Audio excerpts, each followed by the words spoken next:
My family raised medical money in my name, then the receipts exposed where it really went. On Mother's Day, my 9-year-old said, "Mom, Grandma told me to smile because strangers are paying for my treatment trip." He said it like it was supposed to be good news. But his voice wobbled. His eyebrows pinched together like he wasn't sure if he should be excited or embarrassed. I didn't shout. I didn't grab his tablet. I didn't call my mom in a panic. I made one small change. I opened a note on my phone titled Receipts, and I typed his sentence word for word. Because in that moment, I realized something. My family hadn't just crossed a line. They'd built a whole story. Without me. My name is Tessa. I'm 32. I live outside Street Louis, in a suburb where the weather changes its mind every hour and the neighbors know who's mowing by the sound. My son is Eli. He's 9. Funny, sensitive, and he has needs that require extra appointments, extra routine, and extra patience. Nothing about Eli is a secret. But it's also not a marketing plan. And my mom, Cheryl, is 59. Warm in public, bossy in private. My sister Amber is 27. Social media confident. Always starting over. Always needing help, but somehow always offended when you ask for accountability. In my family, there was an unspoken rule. If Amber is struggling, everyone rearranges. If I'm struggling, I'm strong. That's the role they assigned me. I didn't ask for it, but I lived in it for years. Eli and I were at my mom's house for Mother's Day brunch. Pancakes, fruit, the whole we're normal vibe. Amber was there, phone in hand, filming little clips of everything. My mom kept telling Eli, "Look here, honey," like she was posing him. Eli did what kids do. He smiled. Then he looked at me for cues. That's when he leaned close and said the sentence. "Strangers are paying for my treatment trip." My stomach dropped. I kept my face calm because Eli was watching. "Who said that?" I asked gently. Eli whispered, "Grandma." I nodded once. I didn't ask more in front of him. I just kissed his head and said, "Okay, buddy, go finish your pancake." Then I stood up and walked into the kitchen like I needed water. My mom was at the counter, humming. Amber was at the table, still filming. I kept my voice low. "Mom," I said, "what is Eli talking about?" My mom didn't look at me. She said casual, "Oh, it's nothing. It's a blessing." A blessing. That word is my mom's favorite disguise. I didn't accept it. "What is it?" I asked again. My mom finally looked up, and her eyes did that little flick people do when they're deciding whether to lie or minimize. She said, "Amber started something online. People want to help. Started something online." My stomach went cold. I opened my phone right there. Not to be dramatic. To get facts. And I typed into the search bar my own name and Eli's. The fundraiser popped up immediately. Big, smiling cover photo. My son's face. A picture I recognized. It was from last summer at the park when I'd sent it to my mom in a text because Eli had looked genuinely happy. Now it was the cover of a public campaign. The title said, "Help Eli get the treatment he deserves." The description sounded like a movie trailer. It described Eli as medically fragile. It described me as a struggling single mom. It implied we needed to travel urgently before it's too late. Before it's too late. I felt my whole body go cold. Because that wasn't our story. Yes, Eli has appointments. Yes, it costs money. But nothing about his situation was an emergency countdown. This wasn't help. This was exploitation. Then I saw the goal amount. 12000美元. And the amount raised already. 4860美元. My throat tightened. Because that meant people I knew had donated. People believed this. I scrolled and saw names. My coworker. My old neighbor. A mom from Eli's class. I felt heat rise behind my eyes. Not tears yet. Humiliation. Because I didn't consent to being a public charity case. Then the donations list refreshed, and a new notification popped up. Fundraiser notification. Someone donated $50. Praying for Eli. My hands started shaking. I looked up and saw my mom watching me. Her face wasn't guilty. It was defensive. Like I was the one ruining something. I kept my voice calm. "Did you approve this?" I asked. My mom sighed. "Tessa," she said, "don't start. Don't start." The phrase that means, "Please accept this quietly so I don't have to feel uncomfortable." I turned to Amber. "Amber," I said, "did you make this?" Amber smiled like she was proud. "Yes," she said. "And you're welcome. You're welcome." Like she'd done me a favor. I stared at her. "You used my child's photo," I said. Amber shrugged. "It's for him," she said. "Relax. Relax." I looked back at the campaign and saw another detail. Payout method, linked to an email address I didn't recognize. Not mine. Then I noticed the organizer name. Amber. Organizer. Amber. Not me. Not even my mom. Amber had set up a fundraiser about my son, under her control, and my mother was supporting it. I took a breath and did what I've learned to do when I'm about to lose it. I got factual. I opened receipts and typed, Mother's Day, Eli says strangers paying for treatment trip. Found fundraiser using Eli's photo. Organizer, Amber. Story contains exaggerations. Then I made the first boundary. Turn it off, I said calm. Delete it. Amber laughed. No, she said. People already donated. My mom added softly, it's helping, Tessa. Helping. I looked at my mom and realized the truth. They weren't worried about Eli. They were enjoying the attention of being the family helping the sick kid. I asked Amber one last question. Where's the money going? I said. Amber's smile flickered. Don't worry about it, she said quickly. It's for the trip. The trip. Eli's treatment trip. I stared at her. Because something in my gut whispered. There was no trip. Or if there was, it wasn't for Eli. And I knew the only way to find out was the same way I find out anything in my family. Not by asking. By collecting receipts. I didn't explode at the brunch table. I didn't snatch Amber's phone and start yelling in front of Eli. Because I've learned something the hard way. Kids don't remember what happened. They remember how it felt. So I made a choice. I would not let Eli's Mother's Day be defined by adult greed. I walked back into the dining room, smiled at Eli, and said, Hey buddy, grab your jacket. We're heading home. My mom blinked. Already, she said. Yes, I said calmly. We have plans. Plans, meaning I was about to stop this before it got bigger. In the car, Eli asked, Did I do something wrong? My chest tightened. No, I said gently. You did the right thing telling me. Eli nodded, but he looked worried. Are people mad? He whispered. I swallowed and kept it kids safe. Adults are being messy, I said. You're safe. When I got home, I did the next small change. I stopped thinking like a daughter. I started thinking like a parent protecting her child's identity. I emailed the fundraiser platform. Email subject. Unauthorized fundraiser using my child's identity. I kept it short, factual. I included the campaign link. I included that I was the parent. I included that the story was inaccurate and posted without consent. Then I took screenshots of everything. Campaign description. Donations list. Organizer name. And I saved them in a folder titled Eli. Not because I wanted to be dramatic. Because I knew Amber would rewrite the story the second she felt threatened. At 2:18 p.m., my phone buzzed. Text, 2:18 p.m. Mom. Why did you leave like that? Amber is trying to help you. Help you. I stared at the text. Then I replied with one sentence. Me, 2:21 p.m. You don't help me by lying about my child. My mom replied immediately. Mom. It's not lying. It's storytelling. People donate to stories. Storytelling. That word made my stomach flip. Because yes, they were storytelling. They were turning my child into a plot. Then Amber texted, Amber, 2:24 p.m. You're being ungrateful. I'm literally doing this for Eli. I didn't argue. I asked a direct question in writing. Me, 2:26 p.m. Where is the money going? Which account? Amber didn't answer. She sent a voice memo instead. Voice memo summary. You always think you're better than me. Mom agrees you need help. Stop making this weird. Stop making this weird. That was Amber's whole strategy. If I insist on truth, I'm weird. If I insist on consent, I'm dramatic. I didn't respond to the voice memo. I added it to receipts. At 4:03 p.m., the fundraiser platform replied, Email subject, we need more information to review your report. They asked for proof I was the parent or legal guardian. I felt relief. Because that meant the platform had a process. I uploaded what they requested, and I did it the way grown-ups do. Clean file name. No emotion. Just documentation. Then I got a message that made my stomach drop. A coworker texted me. Coworker, 5:17 p.m. Hey, I donated earlier. Are you okay? Should we organize meals? Meals. Because they thought I was in crisis. I stared at that message for a full minute. Because this is the hidden cruelty of a fake fundraiser. It doesn't just raise money. It changes how people see you. It makes your life a pity story. I replied gently. Me, 5:20 p.m. Thank you for caring. There's misinformation online. I'm handling it. Then I opened receipts and typed, Coworker donated, believes emergency story. And I realized this wasn't just an online issue. It was a reputation issue.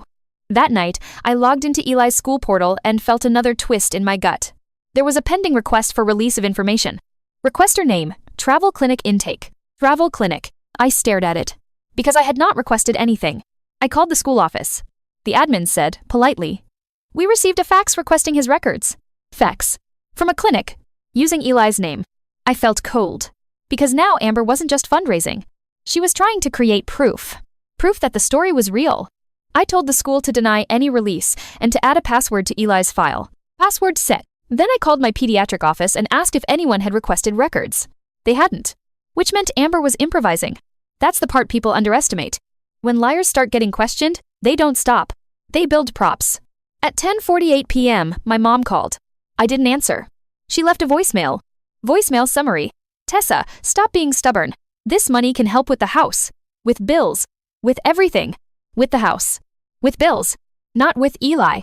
That was the first time she slipped. Because she admitted the money wasn't strictly for his care. It was for everything. Meaning, whatever they wanted. I wrote it down.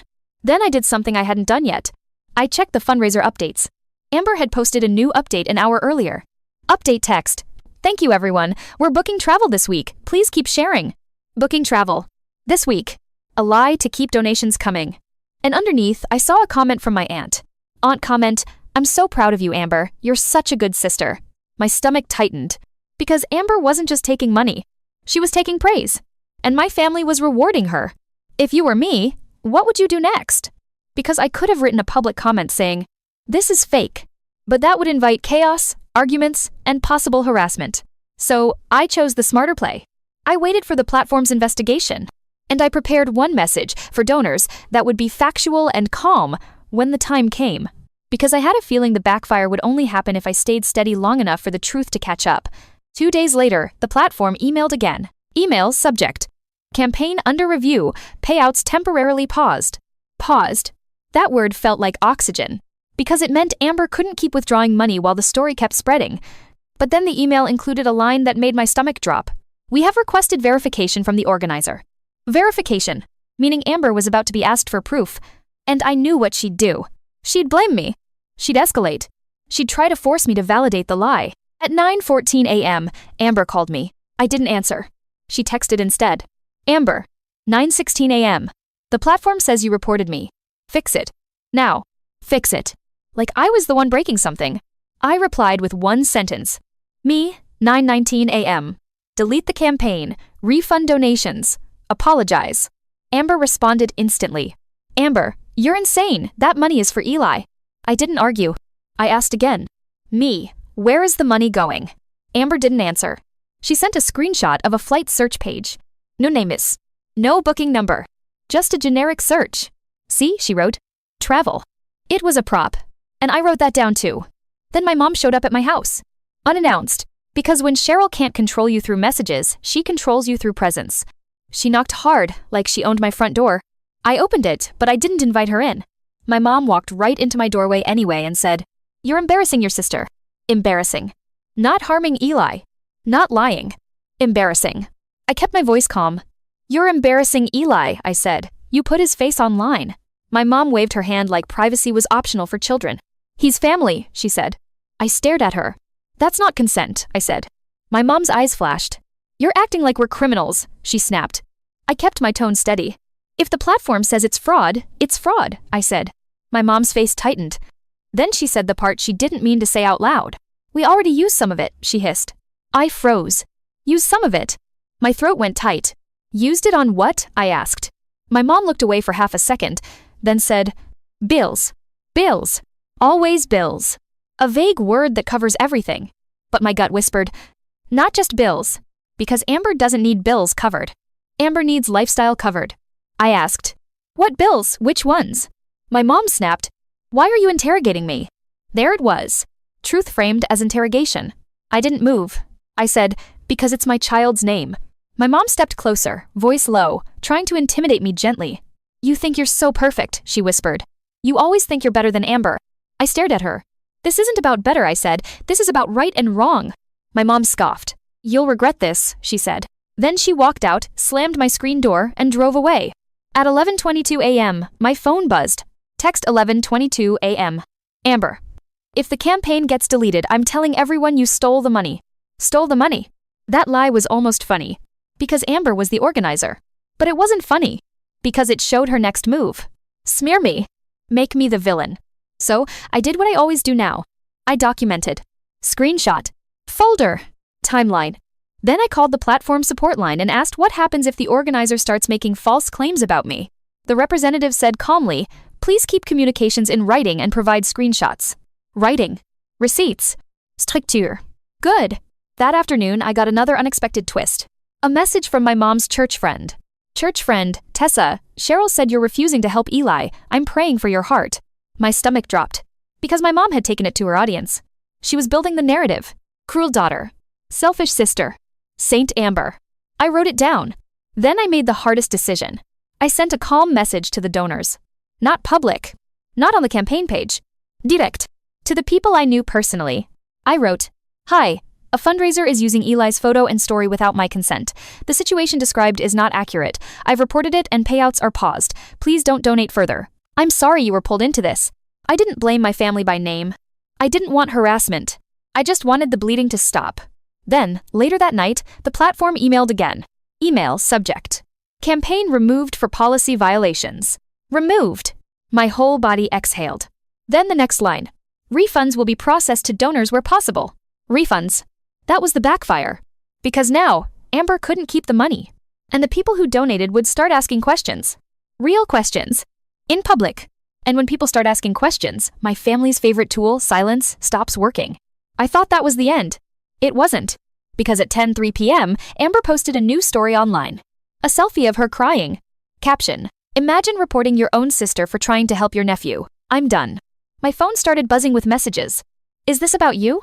What happened? Why would you do that? And I realized the backfire had begun. But it was going to get worse before it got better. Because my family wasn't just losing money. They were losing the story. And they were going to fight for it. 2 days later, my mom announced a family meeting. Not asked. Announced. Group chat, Mom, come Sunday at 2. We are clearing this up. Clearing this up. Meaning, controlling the narrative. Amber replied with a prayer hands emoji. I stared at my phone. Then I typed back. Me. I'll come if it's at a public place. And Eli will not be present. My mom replied instantly. Mom, stop being dramatic. Dramatique? Again. I replied, calm. Me. Public place. No Eli, or I don't come. Silence. Then, Mom, fine, diner on Main, 2 p.m. At 2 p.m. Sunday, I walked into the diner with a folder. Not because I wanted drama. Because I knew my family would lie faster than I could remember. And I wanted facts. My mom and Amber were already in a booth. Amber looked like she'd rehearsed being sad. My mom looked like she'd rehearsed being angry. I sat down. My mom started immediately. You humiliated us, she said. I didn't respond emotionally. I opened my folder and slid one page across the table. Screenshot. Amber campaign title and description. Screenshot. My report confirmation email.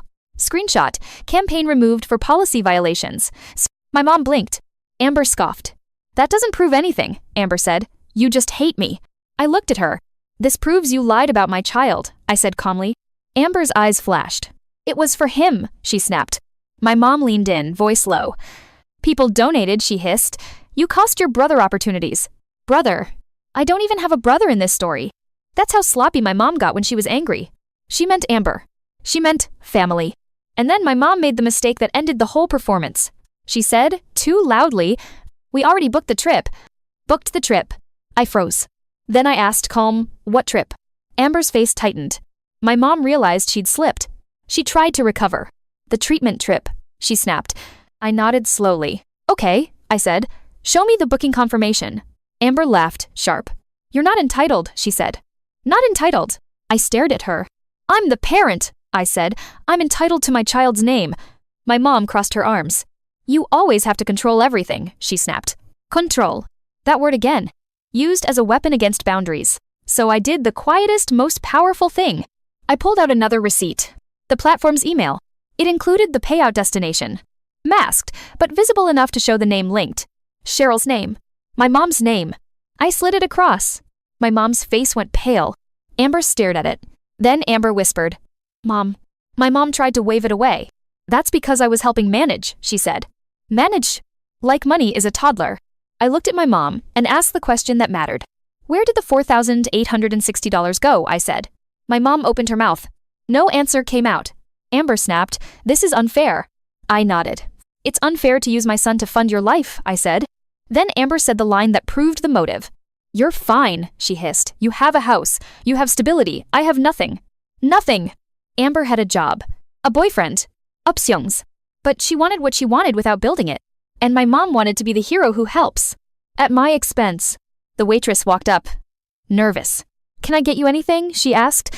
My mom forced a smile. Coffee, she said. Then, the backfire showed up in real time. My phone buzzed. Text from my coworker.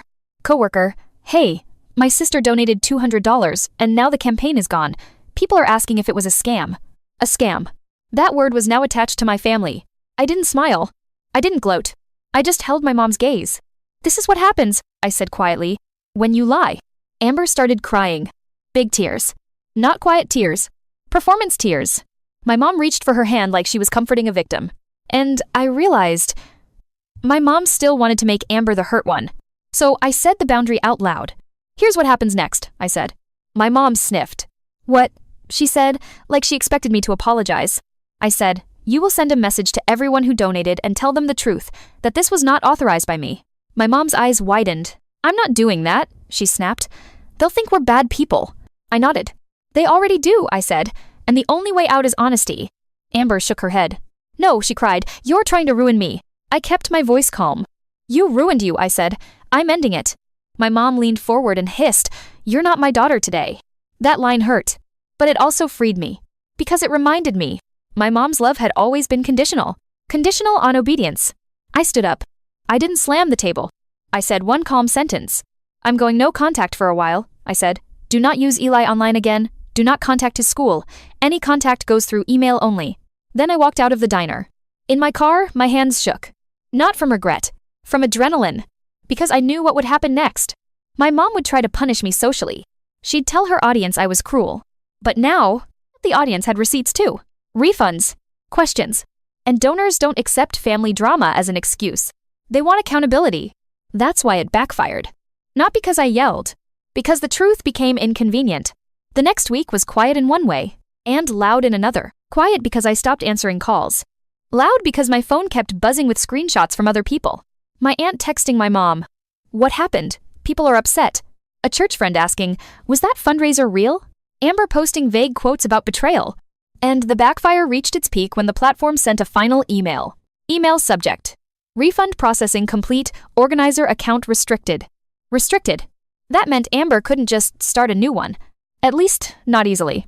My mom called me from a blocked number. I didn't answer. She left a voicemail anyway. Voicemail summary. We were trying to help. You're heartless. Eli will suffer because of you. Eli will suffer. My mom tried to weaponize my child again. I didn't respond. Because the smartest thing I did in this story wasn't reporting the campaign. It was refusing to argue with manipulation. Instead, I did a calm, practical thing. I booked an appointment with Eli's counselor. Not because Eli was broken, because he'd been pulled into adult chaos. In the session, the counselor asked Eli gently, how did it feel when Grandma told you strangers were paying? Eli shrugged, then whispered, like I was a problem. My chest cracked, because that's what exploitation does to kids. It makes them feel like their needs are currency. So I told Eli one sentence over and over until he believed it. You are not a problem, I said. You are a kid. Final update, because people always ask, what happened to my relationship with my mom and sister? I went no contact for 6 months. Not forever, but long enough to reset the pattern. When my mom finally emailed, she wrote, I'm sorry you felt disrespected. Felt. Not I did wrong. But it was the first time she didn't demand I come back immediately. Amber didn't apologize. She sent one message. Amber, I hope you're happy. I didn't reply. Because happiness wasn't my goal. Safety was. A year later, I'm low contact with my mom. Email only. No surprise visits. No Eli photos shared without my permission. No fundraising anything. Amber and I are not close. We're polite at family events, but we are not best friends. And the biggest change is this. My family stopped trying to use my kid as a storyline. Because the first time they did, it cost them. Publicly. Financially. Socially. That's the backfire. They wanted sympathy. They got scrutiny. They wanted praise. They got questions. They wanted control. They got boundaries. And my home is calmer now. Eli doesn't worry about adults whispering. He worries about normal kid things. Cartoons. Homework. Whether we can get ice cream on Friday. That's what I wanted. Not revenge. Peace. Here's what we learned from this story. First, help that uses your child's identity without consent is not help. It's exploitation. Second, if your family relies on you being quiet to keep the peace, that peace is fake. Real peace includes boundaries. Third, don't fight manipulation with emotion. Fight it with facts, timelines, screenshots, and calm written communication. Fourth, kids should never be recruited into secrets, pity stories, or adult pressure. Protect their dignity like it's part of their health, because it is. And finally, consequences aren't cruelty. They're the only language some patterns understand.